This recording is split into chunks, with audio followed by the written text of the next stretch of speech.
Africa దేశమైన Sudan వీధుల్లో గుండెలు ఆగిపోయే కాల్పుల శబ్దాలు, ఇళ్లను వదిలి పారిపోతున్న లక్షలాది మంది పౌరులు. అసలు సుడాన్లో ఏం జరుగుతుంది? దశాబ్దాలుగా అక్కడ జరిగే ఘర్షణలకు కారణమెవరు? తాజాగా మరోసారి సుడాన్లో paramilitary rapid support force RSF బలగాలు దాడికి దిగాయి. పశ్చిమ సుడాన్లోని నార్త్ డార్ఫర్లోని 2 శిబిరాలపై కాల్పులు జరిగాయి. ఈ కాల్పుల్లో దాదాపు 114 మందికి పైగా పౌరులు ప్రాణాలు కోల్పోయినట్లు state health authority director general Ibrahim Khatir వెల్లడించారు. అసలు ఒక్కసారిగా సుడాన్ ఎందుకు రక్తసిక్తమైన యుద్ధ భూమిగా మారిపోయింది? ఈ మారణ హోమం వెనుక ఎవరి హస్తాలు ఉన్నాయి? ఇది కేవలం 2 సైనిక వర్గాల మధ్య పోరాటమా, లేక దశాబ్దాల కాలం నుంచి సుడాన్ను కుదిపేస్తున్న రాజకీయ జాతి విభేదాల సంక్షోభమా అనే విషయాలు క్లియర్గా తెలుసుకునే ప్రయత్నం చేద్దాం ఈ వీడియోలో. ఇక మ్యాటర్లోకి వెళితే, సుడాన్ ఘర్షణలను లోతుగా అన్వేషిస్తే సమాధానాల కంటే ప్రశ్నలే ఎక్కువగా కనిపిస్తాయి. వాస్తవానికి సుడాన్ ఆఫ్రికా ఖండంలో 3వ అతిపెద్ద దేశం. ఎన్నో దశాబ్దాలుగా అంతర్యుద్ధాలు నిత్య కృత్యాలుగా మారిపోయాయి. నియంతృత్వ పాలనలు, ఆర్థిక సంక్షోభాలతో కొట్టుమిట్టాడుతోంది. 1956లో బ్రిటిష్ వలస పాలన నుంచి స్వతంత్రం పొందినప్పటి నుంచి దేశం ఉత్తర దక్షిణ జాతి విభేదాలు, మతపరమైన ఉద్రిక్తతలు, వనరుల కోసం కొట్లాటలతో అల్లాడిపోతోంది. 2011లో దక్షిణ సుడాన్ విడిపోయి స్వతంత్ర దేశంగా ఏర్పడినప్పటికీ సుడాన్లో మాత్రం శాంతి ఏర్పడనే లేదు. దీనికి కారణం దేశంలోని రాజకీయ, సైనిక నాయకుల మధ్య అధికార దాహం, వనరులపై ఆధిపత్యం కోసం అంతులేని పోరాటమే అని చెప్పుకోవచ్చు. 2019లో దశాబ్దాల నియంతృత్వ పాలకుడు ఓమర్ ఆల్ బషీర్ను ప్రజా ఉద్యమం గద్దెదించింది. దీంతో ప్రజాస్వామ్యంపై ఆశలు చిగురించినట్లయింది. కానీ అవి ఎక్కువ కాలం ఉండలేకపోయాయి. 2021లో సైనిక తిరుగుబాటు జరిగి పౌర ప్రభుత్వాన్ని రద్దు చేసి 2 శక్తివంతమైన సైనిక వర్గాలు అధికారాన్ని చేజిక్కించుకున్నాయి. వీటిలో ఒకటి సుడానీస్ ఆర్మ్డ్ ఫోర్స్ SAF. దీనిని general Abdul Fattah all Burhan నడిపిస్తూ ఉన్నాడు.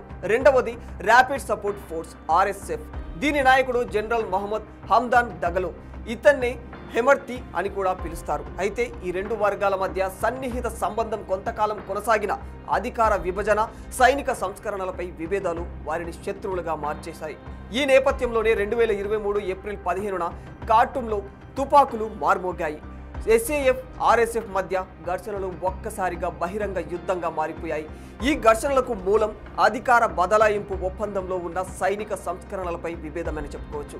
RSFని SAFలో విలీనం చేయాలనే ప్రతిపాదనను హెమర్తి తీవ్రంగా వ్యతిరేకించాడు. ఎందుకంటే ఇది అతని సైనిక శక్తిని, ఆర్థిక ప్రయోజనాలను బలహీనపరుస్తుంది.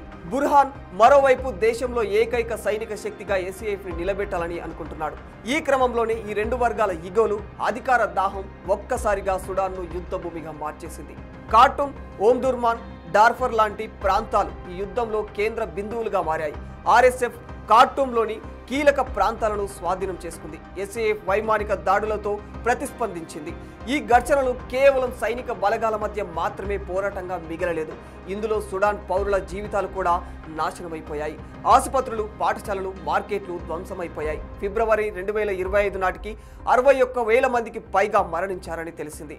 12 మిలియన్ల మంది వలసలు వెళ్లిపోయారు. ఇక సుడాన్ అంతర్యుద్ధంలో విదేశీ శక్తుల పాత్రను కూడా విస్మరించలేమని చెప్పుకోవచ్చు.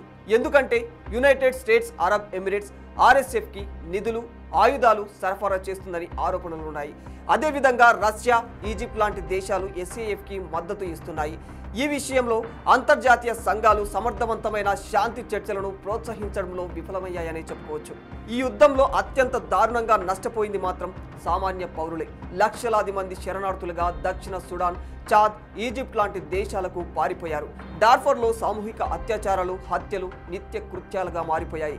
మళ్ళీ ఇప్పుడు పశ్చిమ సుడాన్లోని నార్త్ డార్ఫర్లో గత కొన్ని రోజులుగా పారామిలిటరీ ర్యాపిడ్ సపోర్ట్ ఫోర్స్ బలగాలు దాడులు జరుపుతూ ఉన్నాయి. విచక్షణ రహితంగా కాల్పులు జరపడంతో వందలాది అమాయకులు ప్రాణాలు కోల్పోయారు. ఐక్యరాజ్యసమితి గణాంకాల ప్రకారం 2023 ఏప్రిల్ నుంచి ఇప్పటి వరకు 29,600 మందికి పైగా ప్రజలు ప్రాణాలు కోల్పోయినట్లు తెలుస్తోంది. కానీ నిజమైన సంఖ్య మాత్రం ఐక్యరాజ్యసమితి లెక్కలకు 2-3 ఇంతలు ఎక్కువగానే ఉండవచ్చు అని చెబుతూ ఉన్నారు. ఈ ఘర్షణలు సుడాన్ను ప్రపంచంలోనే అత్యంత తీవ్రమైన మానవతా సంక్షోభంగా మార్చిపారేసింది. ఏది ఏమైనా సుడాన్ యుద్ధం కేవలం 2 జనరల్స్ మధ్య ఈగో క్లాష్ మాత్రమే కాదు, ఇది దశాబ్దాల రాజకీయ వైఫల్యం అని కూడా చెప్పుకోవచ్చు.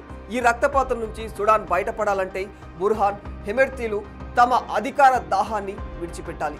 అంతర్జాతీయ సంఘాలు నిష్పక్షపాతంగా శాంతి కోసం కృషి చేయాలి. అన్నిటికీ మించి సుడాన్ పౌరుల గలం బలమవ్వాలి. అప్పుడే వారు ఈ దేశ భవిష్యత్తును నిర్మించగలరని చెప్పుకోవచ్చు.